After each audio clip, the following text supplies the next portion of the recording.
Assalamualaikum warahmatullahi wabarakatuh. Alhamdulillahirabbil alamin wassalatu wassalamu ala nabiyyina Muhammadin wa ala alihi washabbihi ajmain amma ba'du. Bagaimana kabar teman-teman semuanya pagi ini? Untuk kali ini saya akan mengajak teman-teman sama membahas atau mengkaji permasalahan fikih yang cukup unik begitu, yaitu tentang bagaimana hukum untuk kita mengkonsumsi binatang-binatang serangga begitu ya, binatang-binatang serangga atau binatang-binatang yang mungkin kalau dalam bahasa Jawa namanya gegremetan begitu. Binatang-binatang yang di sekitar kita, mungkin di rumah kita begitu, di pekarangan kita ya, yang mungkin jarang sekali disentuh oleh kitab-kitab fikih begitu, tapi itu banyak di antara kita yang punya budaya mengkonsumsinya ya, seperti bekicot ya, keong, putul ya, putul, entung ya, dan mungkin belalang dan sebagainya. Juga hewan-hewan yang lain seperti landak atau mungkin marmut, jenis kelinci begitu ya, kan hewan-hewan pengerat seperti itu.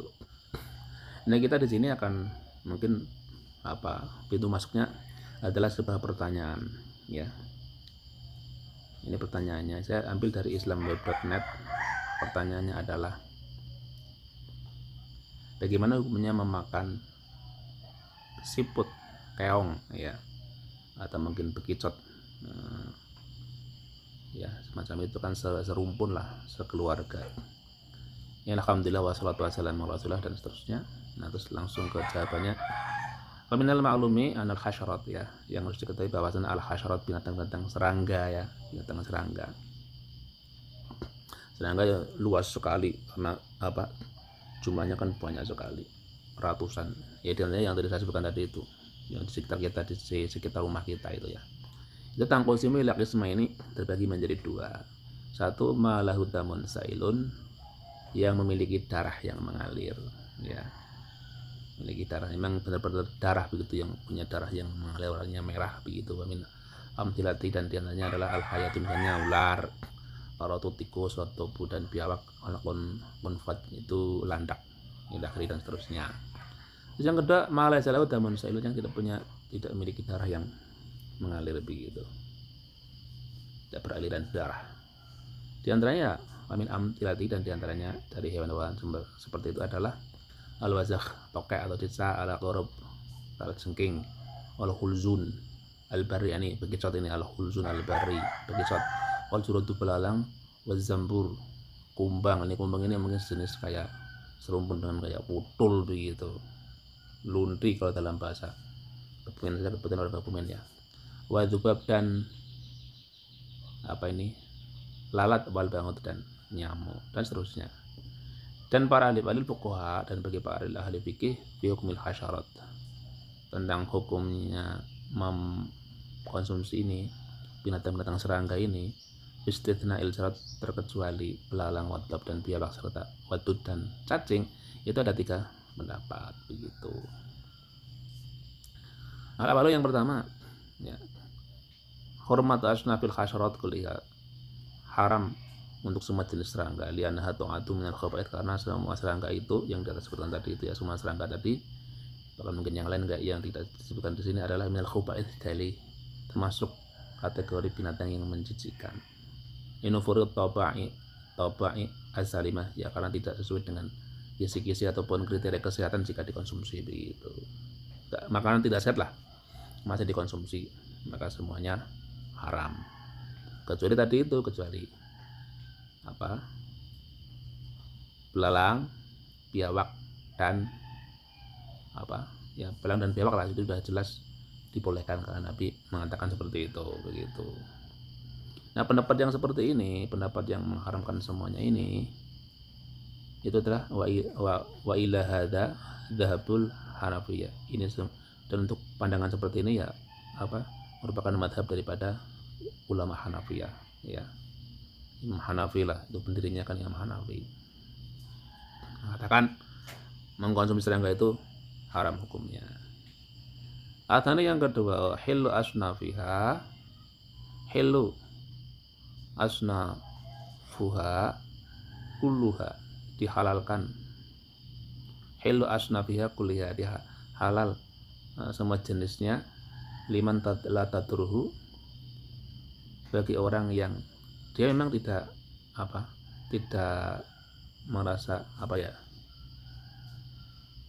tidak merasa berbahaya dengan mengkonsumsi itu begitu. Artinya bagi orang yang tidak ada pantangan dengan binatang yang tadi itu ya, serangga tadi ya berarti tidak masalah.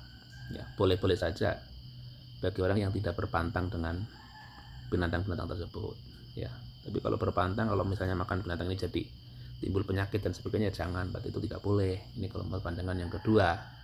Wa ilahi dhahaba al-malikiyah, dan untuk pandangan seperti ini adalah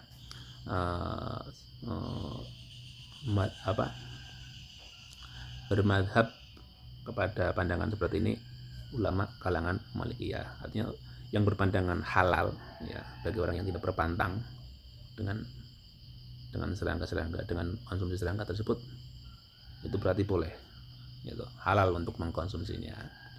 Lakin akan tetapi ulama Malikiyah tadi ishtaratu fil halli, mensyaratkan ya untuk menghalalkannya, tadkiyatah, itu menyembelihnya. Fa in kanat mimma lahu damun sailun, jika dia merupakan hewan yang mempunyai darah yang mengalir, kayak tadi disebutkan tadi ya, ada ular, ada tikus, ada biawak, yaitu ada landak, yaitu Zukiyat biqat'il khulqum, maka harus disembelih dengan memotong kerongkongannya ya. Kerongkongan itu jalan makanan. Wal wadzain, dan dua saluran itu, saluran napas dan saluran darah begitu terpotong semua. Itu min amamil unuqi, yang di atas, yang setelah leher lah, pokoknya di atas leher begitu, di depan leher, setelah leher.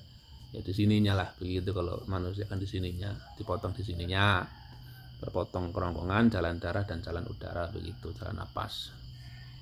Biniyatin, dengan suatu niat, ya diniatkan saya motong untuk menghilangkan nyawa ini binatang, watas niatan, dan dengan bismillah terutama ya. Wa in kanat mimma laysa lahu damun sailun, dan jika itu termasuk binatang yang tidak memiliki darah yang mengalir, kal hulsun, seperti siput al-bari, siput darat, seperti kayak bekicot, keong darat begitu, sama saja. Dzukiyat kama yudzakka al-jarad, jadi sembelih seperti disembelihnya belalang. Ya, pokoknya itu kepalanya diputus lah begitu intinya, biar mati. Bi ai yuf'ala bi ma yu'ad cila mau tahu, pokoknya diperlakukan ya bagaimana caranya, dengan suatu cara mayu'ad cilu, mau tahu, yang mempercepat kematiannya ya, pokoknya biar cepat mati lah begitu. Itu bagaimana caranya. Kalau belalang, kalau di sini tinggal dimasukkan ke air panas sudah langsung mati semua. Kalau mungkin diputus kepalanya satu demi satu kan mungkin lama gitu ya, udah dimasukkan ke air panas langsung mati semua. Kita semati dengan bismillah wa niatan, dan juga dengan niat. Pendapat yang ketiga asalis at-tafsilu bi tahrimi ba'dhi asnafiha duna ba'dhin. Yang ketiga membedakan ya untuk mengharamkan salah sebagian atas sebagian yang lain. Itu dibedakan, artinya ada sebagian yang diharamkan, ada sebagian yang tidak diharamkan begitu. Ini pendapat yang ketiga ya, mungkin tengah-tengah ya. Tengah-tengah di antara Malikiyah dan Hanafiyah. Fasyafi'ah, maka kalangan ulama Syafi'iyah, tikus tuh, lalu mereka berpendapat bibahati ba'dihah, dengan membolehkan sebagiannya, imma li syibhiha, karena mungkin sama atau mungkin serumpun,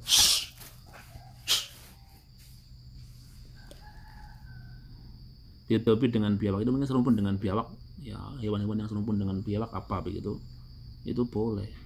Mungkin kayak kadal barangkali semacam itu ya, atau mungkin tekek itu kan serumpun dengan biawak gitu ya, semacam itu barangkali.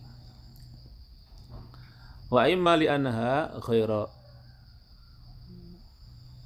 mustakhbatah, atau juga karena pertimbangan tidak menjijikkan begitu ya.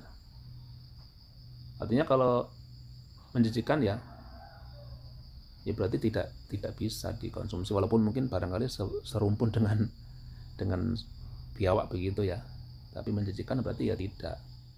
Di pertimbangannya Syafi'i agak hati-hati, tidak menjijikkan ya. Jadi kalau menjijikkan berarti tidak boleh.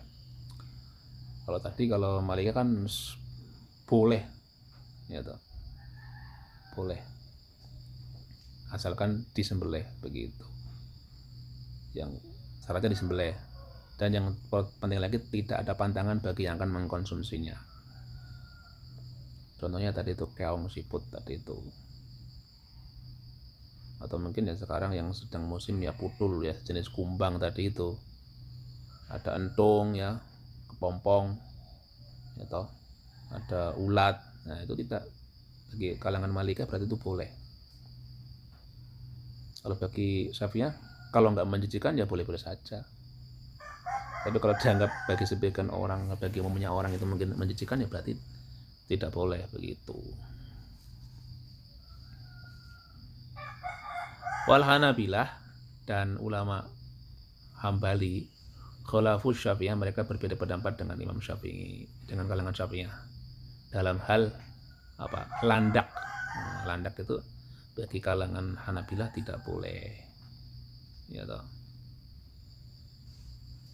Wa banu fil qanfad dalam hal landak ya, wa bani aras dan musang. Jadi musang itu, musang dan landak itu bagi ulama Hanabilah, penganut mazhab Hambali, itu tidak boleh.